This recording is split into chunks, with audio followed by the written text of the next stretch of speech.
All right, just pick it up from there, and you can add whatever you want. I got you. I'm just here watching. Okay. Yeah, see, we were talking about, thank God that Sithu and Jiddu came to the States, or we probably would have been up in the mountains of Lebanon behind some donkey yelling Yallah. It took a lot of courage for them to come. Well, of course, the main reason that they came was hunger and fear. People forget that the Turkish Ottoman Empire, the occupation of the whole Fertile Crescent, which included where Sithu and where our father and mother came from, was a very, very cruel occupation. There was a lot of hunger, etc. Wait for the Marine Corps. Whoever That's the Marine Corps? I guess there's. Who is that? It could be Navy Reserves. On you. Okay, whenever you're ready. Who, Yep. anyway, I think the interesting thing is that this fear drove a lot of people to get out and look for things. And it was our father's older brother, Naim, who was the first one who came to the States. And he came to the States, and got to remember, they couldn't read or write their own language. But they came to the States, tough journey. Took about a month to get from Beirut to Ellis Island, and then from there they went up to Quincy, Massachusetts, where they found some work. And Naim wrote back to the village saying, you know, there are great opportunities here. So that was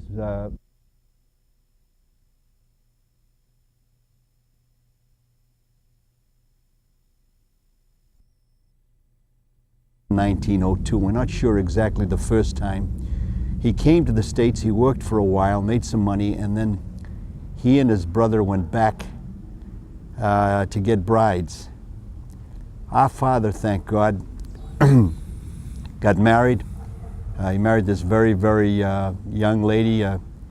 She never knew how old she was. When we asked her how old she was when she got married, she said that in Arabic she was just getting hair under her arms.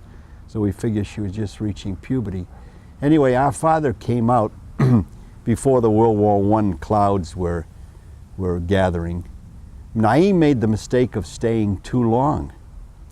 And the Turks then, knowing that World War I was going to start, put a law out saying that you couldn't get out of the Greater Syria. There was no Lebanon, remember, it was all Greater Syria, until you put a large deposit, which he could not make. Consequently, Naim got stuck in Lebanon, up in Mount Lebanon. Our father, thank God, was able to get out, come back, but because of what happened to his brother, you recall we could never get our father, Jiddu, to come over and visit. Our mother did, but Jiddu never went back. You remember that, Sam? Yeah, that's right. He never went back. That was the reason, that fear of getting in and not being able to get out. Back out.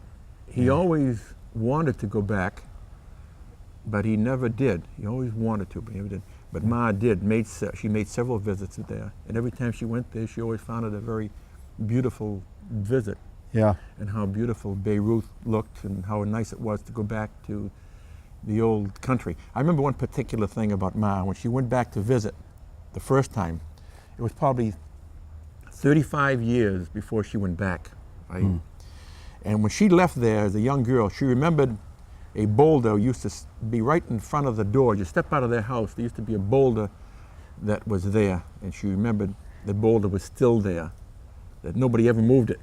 And that always impressed me, is about whether the boulder was part of a mountaintop or whether it was a boulder that somebody just was too lazy to move. Well, they were lazy. The village was, we've been up there a number of times. The village looks like the good Lord opened a big sack of rocks and dropped it all over. And that's where they lived in there. Yeah, they lived in this village, and you wondered how they scraped out a living. Yeah. But the first time we went in, I was telling your son Sammy yesterday, I went up there as a young Marine in '47 in March, and at that time you couldn't drive into the village. You drove somewhere to Aramta, and then they met you, and you walked over the mountain into the village. And they had no electricity.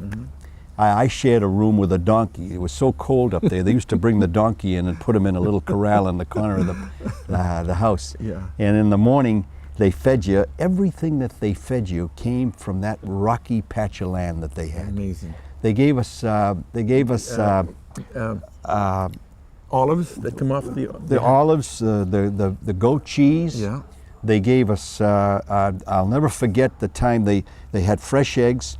They had a pot of ghee, you know, this sheep fat, and they boiled the sheep fat, and they bust these eggs in there. You had poached eggs and ghee. The bread was freshly made. Yes, yes. The meat, you know, since they had no refrigeration, was always killed fresh when they used it. And it got so cold up there at night they could hang it out. But as I say, when people say to me, who's your greatest hero? I say, I never hesitate. I know exactly who my hero is.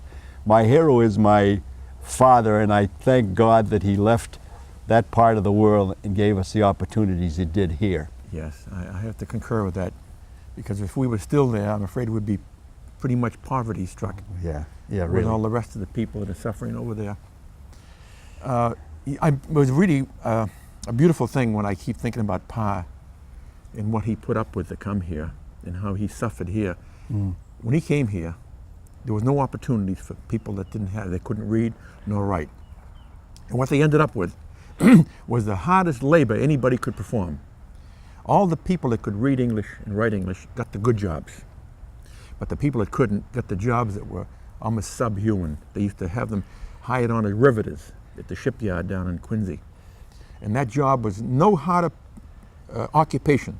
It was hot, it was very hard performance, heavy lifting, working down the bottom of boats, noisy from the riveting, but nobody else would do it except the people like Pa, Simon Ali, Syed Hamid, and all the old-timers from Lebanon.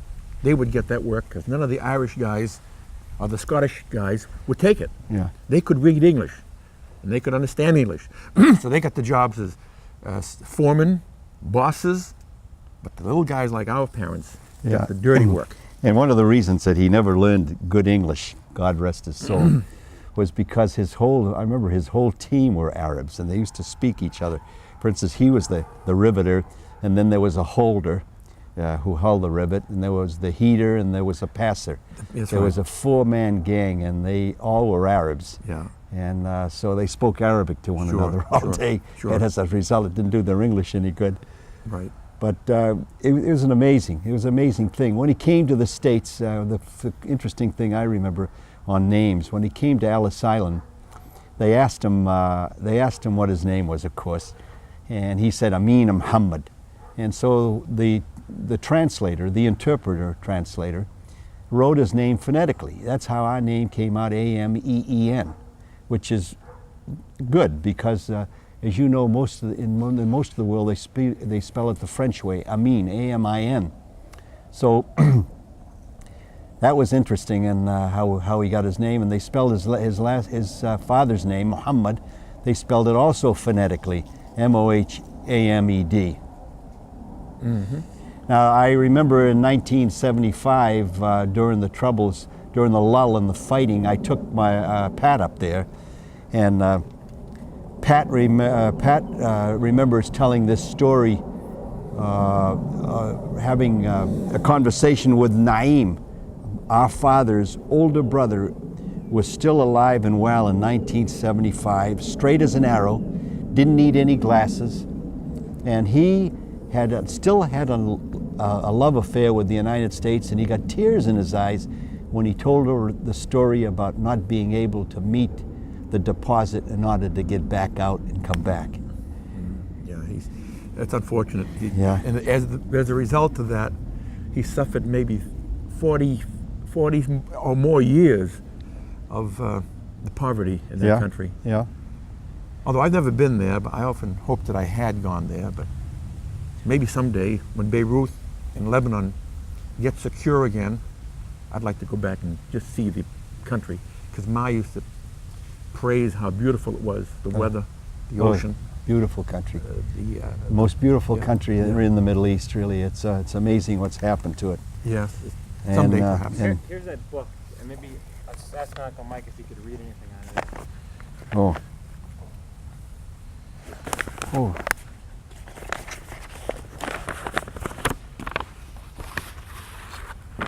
Well, these are some of the things that Pa left behind. See, because you know, These are notes that he had taken in his own handwriting. because you know, his Arabic, he taught himself. See, now he's just writing words here. Here's Fadl, Mustafa, Suk, Nasr. See, he's writing names. Just Muhammad, Sumir, Muhammad. These are just names that he's been scribbling. He used to sit around at night and teach himself how to write Arabic. He did not know how to write Arabic, and he used to scribble.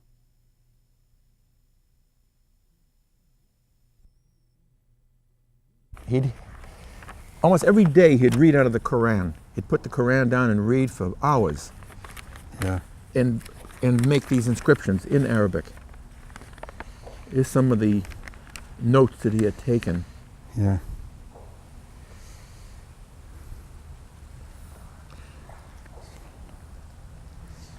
See, he's got a lot of names here. He's got Ali Naim, Muhammad wa Ali, ila Muhammad wa Badr, ala Sin.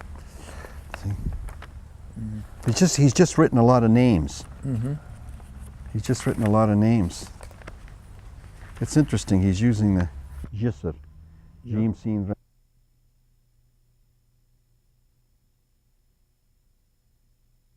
Downstairs. Yeah. So he knocked on the door. We opened the door, and there was Jimmy, and he called her boss. I'll never Yes. forget. He said, "Hey, boss, I work here yesterday. I make a $2, $1 for you, $1 for me." And that's correct. And it was amazing because we had just said Allah bibat, and you know that dollar, I'll never forget it. I remember As she long gave it as to you, and she told you to get on the dynos. No, she told me to go to First National Yes. Store after school. Yes. Yes. And she told me, and I've written it down on Monday because I remember it. She said, "I want you to get a pound of spaghetti, a half a pound of hamburger, a can of tomatoes, a can of tomato paste, and a loaf of bread." And and take a dime each, once for your brother and one for you. And I still had change. Yeah. First National Store at Quincy Point. Yes. I'll never forget that as long as I live. You know, incredible. In those days, Ma would give me to go up and buy a leg of lamb up at the. In those days, lamb was 25 cents a pound, and I'd buy. Okay. Just to cover myself.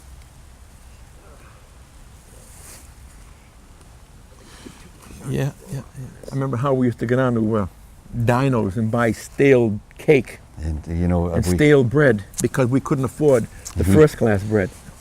a couple of times we stole bread, and he knew it. And he never, God bless him. Oh, Jesus! Talk about poverty. Jesus Christ! I know. Oh, I know. You know, you don't forget those things. No, I don't ever want to forget him. No, sir. You No, don't sir. forget them. You makes you appreciate. Yeah. Makes you appreciate. You are prime time. Prime time. Yeah. There's a couple of pros you got there. Yeah. I think a couple. Yet, and like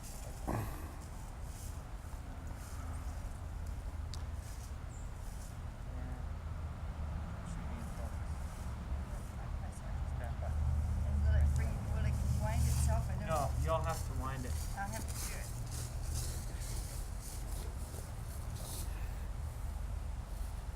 I'm gonna get all these things in. It's fine. Everything. Fine? No, Yeah, can you get it, Sammy and everybody, honey?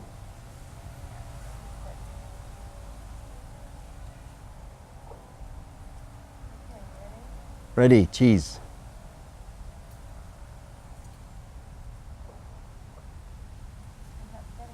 maybe I didn't advance it.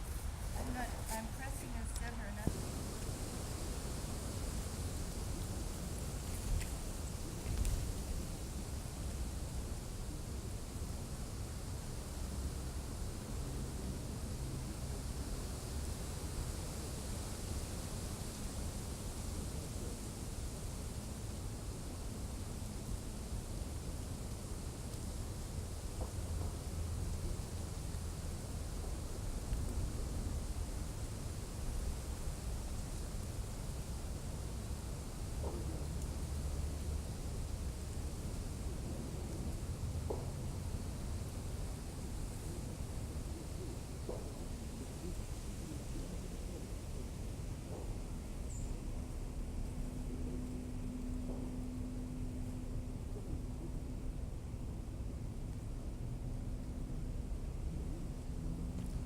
You guys can start coming this way.